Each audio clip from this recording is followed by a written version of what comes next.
अस्सलाम वालेकुम नाज़रीन, मैं हूं सलवा स्नैन और आप देख रहे हैं सूर्या न्यूज़ HD। आइए नजर डालते हैं आज की अहम खबरों पर।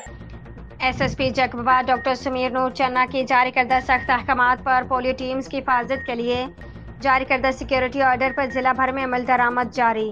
जिला भर में मोरखा 9/9/2024 से शुरू होने वाली पोलियो मुहिम के लिए 390 पुलिस जवानों पर मुश्तमिल नफरी को सिक्योरिटी ड्यूटी के फ़राइज़ निभाने के लिए तैनात कर दिया गया है।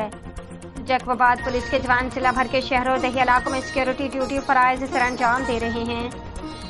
जकबाबाद जिला के अंदर 82 ट्रांसिट टीमों की हिफाजत के लिए 90 पुलिस एहलकार, 795 हेल्थ मोबाइल टीम्स की हिफाजत के लिए 248 पुलिस एहलकार और 51 फिक्स्ड पॉइंट्स पर पोलियो टीम्स के साथ 51 पुलिस एहलकारों समेत मजमूई तौर पर 390 से ज्यादा पुलिस एहलकार पोलियो टीमों की हिफाजत के लिए जिम्मेदारी से सिक्योरिटी के फ़राइज़ सर अंजाम दे रहे हैं।